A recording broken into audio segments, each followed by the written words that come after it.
Okay, so hello, welcome to the first Motorsport Days 10 questions in 10 minutes. My name is Ben Wibley and I'll be interviewing track day organisers, circuits and suppliers to the industry during this crazy time. And I'm delighted to welcome my first guest, David Woodall from OpenTrack. How's things? Yeah, all good. It's interesting times, as you say, Ben. Not what any of us really want. We all want to be out, but unfortunately, we're all in, and that's just the way it is at the moment, I suppose. Yep, exactly. Unfortunately, I'll start off with question number one. I guess where everything kind of first started for you. I believe it was GermanTrack was the original. Yeah, that's right. So we've just celebrated our 12th anniversary a couple of months ago, and originally, yeah, we started out as GermanTrack. Those people that have been doing track days for many years will know that if you go back sort of 10, 15 years, most of the cars were Golf GTIs, Audis, Porsches, a lot of German cars, you know, doing track days. And at that point in time, I was working for magazines as a photographer, sort of like a freelance for loads of different stuff, anything from fast car, done some jobs for Octane, Evo, that type of stuff. And then, yeah, anyone who would pay me really. So I was working freelance, and a friend of mine who was a writer, we thought, let's set up our own track day company. How hard can it be? And it proved to be a lot harder than I ever imagined, really. I think it took us about 8 years to make a profit. But the thing was, we started off with GermanTrack, and then the business partner at the time, we always say, you know, friends, business partners, all that type of stuff. So he went off to do his thing. But I carried on doing the track day company because I thought I really enjoyed it. It's good fun. But we changed the name from GermanTrack to OpenTrack, make it more inclusive. You know, it's open, anyone can come along, that type of theory, and went on from there. And of course, now there aren't that many sort of, you know, you do get the Porsches and M3s and what have you, and M4s, but the world is now just Renault Clios almost, you know, and Meganes. That's the most popular thing out there now. So nowadays, if we'd done it, it would probably be French track. So there we go. But that's how we came about, really. I was working in the magazine industry. That was dropping off at the last recession that we had back in 2006, something like that. And magazine work was dropping off, and I needed another income. So this is how this started, really, out of the last recession. Great. So then, as those 12 years progressed, you started to include things like, or famously for doughnuts for people. You've got Robert Baxter, your photographer. You know what? A lot of the organisers they tend to charge for those types of things. How come that's something that you decided to include in the price? Well, when it first started, we were doing everything. We were doing garages, photography, tuition, everything was included. And then, to be honest, about 10 years ago, or maybe a bit less than that, my accountant said, how many garages are there and why is everyone charging and you're not? And sometimes the amount of money, I think it's £20 for a garage. And sometimes charging for garages can make the difference on a day of a profit or loss, really, to be honest. But the photography, you know, I came from a photography background. That's what I used to do for a living. And I've always been passionate about the good pictures, really. You know, that's what I used to do. I've done it for like 15, 20 years. So the idea of having a photographer along to record the day for people so they had pictures to look at, it was always just a natural thing, really. So we had a chap called Tony Harrison, and Tony done the first few years for us, but Tony also had another job, so he couldn't always commit to the days. And it just so happened that as Tony was going and committing to his full-time job, and also wanting a bit more free time because of course the track days were taking up a lot of his time, Robert happened to just sort of send me an email saying, I'm a photographer looking for some work. He sent me some images on Facebook or what have you.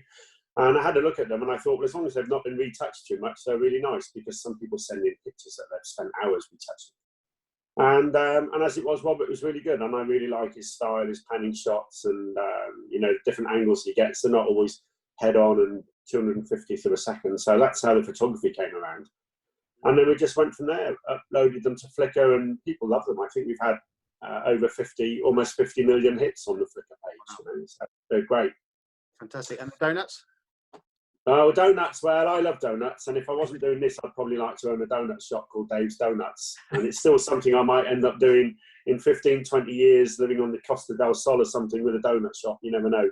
But essentially, yeah, the reason with the donuts was if you're giving people something free, they'll come and come and get them. So we always used to put a load of donuts up in one of the garages. People would want to run up to the garage, and if you're there, you can have a chat about, you know, what days are going on, what's happening next, and just turn it to a social event. You know, you get groups of people just chatting over a coffee and a donut. You know, I used to sort of work in the States quite a bit, and they do cars and coffee long before we even started doing it here in the UK. And guys would go out on a Sunday morning at 5 in the morning in their cars and just meet up, have coffee and donuts at the local donut shop, and then go home for like 10 o'clock when their wives are getting out of bed. So yeah, with the donuts anyway, the whole idea was people come up to the garages, be nice and sociable, have a donut and a coffee and a chat, and that way you get to find out more about your customers, where they've come in from, where they've travelled from, what tracks they like doing, that type of stuff. At the end of the day, track days are supposed to be sociable things as well, not just pounding around the track all the time. You know? So that's how the donuts and coffee came in, and I love them. Yep, no, I'm the same. So it's a good call. Yeah. Okay, so obviously the reason we're having this the chat this way, obviously at the moment with everything going on with the coronavirus, what's your kind of thoughts and crystal ball of when they potentially appear again? Yeah, well, so most of the circuits have cancelled until the end of April. You know, we've just entered April now, so we've got a month sitting around waiting to see what happens. It's up to the circuit owners really as to what they decide, really. A couple of circuits, Goodwood and Anglesey, actually, have just in the last couple of days, talking to them, they're not going to be operating until June, I believe. They're going to follow the Motorsport UK guidelines. So Anglesey and Goodwood will be closed, I think, until June. I think Foxton, Pembrey and Croft were the first ones to stop their events, sort of back end of March, really, before everybody else. Then MSV stopped, I think it was around about the 23rd, something like that, again until the end of April. So I would imagine they'll all review it at the end of April and see what the situation is. But my own personal feeling is, you know, just sitting here at the desk, I see the same as everyone else on the news every day. And I'm looking at my calendar, and I can't almost imagine getting out until probably towards the middle of June, really, even the end of June. I spoke to a couple of friends yesterday in Europe, because we've got some days coming up. We're at Le Mans in the end of September. So I was talking about that, and that seems that that's going to still be perfectly fine. Spa was in November, so they're all looking okay. There's no issues there. But I think the middle of the summer, maybe until middle of June, maybe even possibly July, I think most things will probably be, you know, there's no confirmation on it, but I think most things might probably stop until then, really. I just think it's socially irresponsible, from my point of view, to be going out on a track day when people are basically just dying all the time. You know, I think there's 600 people almost today. So it's it doesn't show the sport in the best light, I think, really. That's on a down note, but that's really my thought, really. I think probably end of June, middle of July is when we should look to be getting back out on the track, I think. Yeah. But it's shown sim racing and that type of stuff. You know, I think there's a lot of people doing some sim racing together. So the community is still there, the track day community. Everyone's still out chatting to each other on different forums and Facebook and what have you. And lots of people are racing each other on the simulator. My son's downstairs now racing his friends on a MotoGP game, you know, on the PS4.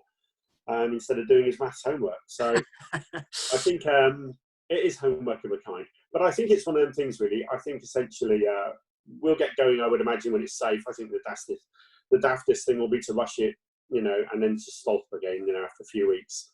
So just let it all blow over and we can all get back out. As people say, the sooner we get going or stay in, the sooner we can get out there, really. Yep. No. So it's one of them things, really. I agree. Wise words, which we all agree with. But okay, on a cheerier note, you've been to some phenomenal circuits over the years with Bilsterberg and all the way to Spa. But what kind of stands out as a favourite to you? Oh, right, okay. Sentimental reasons, I would say Snetterton. That's where we had our very first track day. So Snetterton's also local to me. It's only 50 miles away. But so sentimental reasons, Snetterton, and we've done it on the old 200 circuit. I don't think the 300 was built when we were going. But circuit to drive, I think if I had to pick one in the UK, I would go for Cadwell Park. You know, my own little track car was a Caterham, and you can't beat a Caterham for fun. You probably can for speed, really. but you can't beat it for pure enjoyment driving around the circuit. And if I was abroad going to Europe, I would have to say Spa is probably the classic ultimate track. 4 miles of tarmac, it's got everything you can ever want, and I think it pleases everybody really. It doesn't matter if you're in a, like I've got a little 1600 Caterham, or if you're in a Skyline GTR or something, or a 911. Whatever you drive, Spa's got something there for you, and it's probably, it's definitely the best circuit I've ever driven, really. And I would say in the UK, Cadwell really as well. So they'll be my 2 best, I think, really. So then, I have to say, I went to Zandvoort and they've got a bar in the pit lane that was open during the track day. So that was quite entertaining a few years ago. So yes, it's a pretty cool bar, isn't it? Because it's got all the for pouring the beer is everything from like a exactly station. And yeah, it's doing European days, and to be perfectly honest, it's something we'll look at more once we get going again into next year. Is the plan will be to do a few more European days, because we're off to Le Mans this year for the first time, and that's sold out in about an hour and a half. So if people want to go, I'm more than happy to go and do lovely circuits in Europe. You can hire Le Mans for the same price, say, as Alton Park. So why would you not want to go to Le Mans, and have a few days away with your friends, go to a museum? You've got so much history there. It's, it's unbelievable. So yeah, some nice European days. I'd like to get a day at the ring, which we tried this year but failed. We were offered the GP circuit, but it's not the one we want. So we shall look again next year, as they say. Yeah, we'll keep us all posted on that. So you quickly talked about the Caterham. So people can actually hire cars from you, and the kind of everything's all included in the package. Yeah, so essentially, we've had a couple of hire cars over the years. We've had a little Peugeot 106 GTI. That was good fun, but it didn't really rent out that well, actually, because I think you can probably go out and buy one for a couple of £1,000, really. So charging a rental fee for that was hard to make money on it. But the Caterham is a fantastic little car, and essentially we do that. It's £1,000 all in. You get everything. So you get instruction, fuel, insurance, the whole lot, really. And the Caterham, it also gives people a chance to drive something that they may not own. It's, if you're going to own a Caterham, you essentially do need a garage, or you need somewhere to keep it nice and safe. And some people live in central London, might want to drive a Caterham on a track, and they don't have access to a garage. So, they won't be able to get a Caterham. So, to hire one out to people, it's great. We get groups of friends coming and hiring it, and it's all in. And the other one is we've got a Ginetta Junior, of course, now, which we hire out, which that's a little bit more, because it's a lot more, it's a far more expensive car, a bit more of a focus market, but that goes out for £12.50 a day with an instructor up at Blyton Park. So, and that's aimed basically at anyone from the ages of 12 until they're 17. So that's quite a specific market, but it's there's a lot of kids out there doing go-karts that move up into Ginettas, and it's the ideal championship for them to go into, really, if they want to progress professionally, I think. So it's we've got the car there to rent out as well with Caitlin.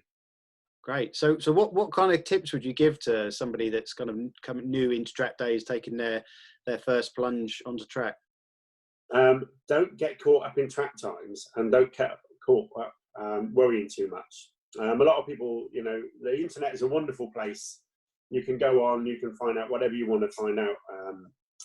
But the worst thing is to go and say to people sometimes, "Oh, what should I do?" And then all of a sudden there's a list of about 300 comments. The main thing is just turn up. On our days we offer free instruction, so get some free instruction. And because it'll help you, even if it just puts you to ease a little bit, Yeah. But yeah, grab some free instruction and just drive around and enjoy it. Don't do the last half hour or last hour of the day. Don't do the first half hour of the day. Let everybody go out on track and get it all out of their system. Nip out at 10 o'clock, and then just come and go as you like, really. Just take your time. There's no pressure to perform. Just enjoy it, and that's it, really. That's the main thing. Yep, good. No, some good advice as well. So another thing, we've probably had this conversation over the last month, but electric cars, that's starting to appear a bit more frequently. So are you starting to see this happen on your track days? Yeah, so we've done a track day a few months ago, or back end of last year actually, at Footston, and we had 4 Teslas turn up. So it's something I actually want to do is an electric car day. Probably not a full day, of course, because logistically wise, you've got to make sure all the charging's in place. So the idea would be to run an evening at one of the circuits. Donington or Brands Hatch would be the most convenient really for electric because they've got the nearest superchargers. I think electric cars are going to come whether people like it or not. It's just a fact of life, I think. The performance is brilliant, 0 to 60. And there are now a few little companies out there doing, you know, modifications for suspension, that type of stuff. So I think it is going to come. I've got a truck on order because I do, say, probably 50,000 miles a year. And I worked out with the amount of money that I spend on filling my Mercedes Vito van up with diesel would buy me a new Tesla truck. So hopefully year after next, I think it is, I'll get myself an electric truck. Yeah, the Cybertruck, yeah, the block of Lego, exactly. I do think it's one of the things, it is coming. The thing it lacks, I think, for me is probably not performance, but a better soul. You know, it's, you know, you wake up in the morning and you start up a car, if you've got a V8 or whatever, or a straight six, you start that car up in the morning and it sounds fantastic. You know, we're all sitting here at home, but there's been people putting up videos of their Renault Clios doing cold starts and things like this. You know, cars sound brilliant. And for me, it's the sound and the smell. You don't get either of them really, unless I suppose your electric car goes on fire. And then you don't want to be around it, of course. But I think for me, it's a little bit soulless, I would imagine, even if the performance is there. I think, you know, you haven't got that V8 burble or that sort of, you know, VTEC if you're in a Honda, you know, you're up there at 9,000 revs. You don't get that in an electric car. And I think that's what cars and motorsport is about for me, really, not sheer performance. You've got to have that little bit of soul as well. So, but I think electric cars are going to come along. Another 5 or 6 years, we'll probably see quite a few, I would imagine, on track. But yeah, I'd like to we probably won't get it done now this year because I think by the time we reopen, and then looking at the calendar, we've probably only got about 10 or 12 evenings left this year. You know, if we don't open till, say, middle of June. So I can't afford to give one of them to the electric cars, but we've just got to check out 1 or 2 things with the circuit owners. But yeah, electric cars on the way, and I think yeah, it'd be good fun to do an evening for them next year with just purely electric cars, I think. Yeah. Okay. Well, again, keep us in the loop on that. So, talking of strange things, what's the strangest thing you've ever seen on a track day? Oh God, how long have we got? So one of the funniest. If people were at Brands Hatch a couple of years ago on an evening, actually it was a day, sorry, not an evening. Anyway, this chap turned up really late to the briefing, and this Rolls Royce pulled into the paddock. And Mercedes AMG GTR pulled up in the paddock. It was all gold, reflective gold material. And it turned out it was the Sultan of Oman's son with his armed bodyguards, and they were in the Rolls Royce behind him. And that was quite amusing. So he filled out all his paperwork. And the funniest thing was when he wrote down the emergency contact details was his dad's mobile number. And it said, like, His Royal Highness Sultan of Kingdom of... It was either Oman or Brunei, one or the other. And that was quite amusing. He didn't really want to wear a helmet, so we told him he had to wear a helmet. And then he went down Paddock Hill Bend, and is it Clearway's the next corner at the top? Druids. So he went down Paddock Hill Bend and on his first lap, and then he went off at Druids. Nice. And embedded his Mercedes into the tyre wall. That was quite amusing. And the funniest of all is... He got out of the car, but didn't just open the door and get out because it was left-hand drive. It was up against the tyre wall. So he wound the window down and crawled out of the window. He was skimming along the tyre wall, which was quite amusing. So that's one of the funniest things I've seen. But yeah, things happen that you can never imagine. We've got a couple of regular customers. We were at Anglesey last summer. They were nose to tail all day long following each other around. The only time they were on track together, when they weren't within probably 100 metres of each other. One was on one side of the track, the other was on the other. And the wheel came off one of the cars and managed to travel across the track and hit his friend on the other side of the circuit. and hit his car. So that was bizarre. But yes, there's been lots of bizarre things over the years. I can imagine. But most of them are quite entertaining, really.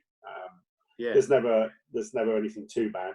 But yeah, most of them are quite entertaining things, I think, really. Good to hear.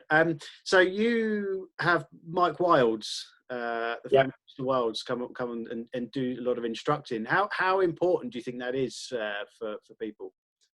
So essentially, the instruction. So as I say, we've always done it and not charged for it.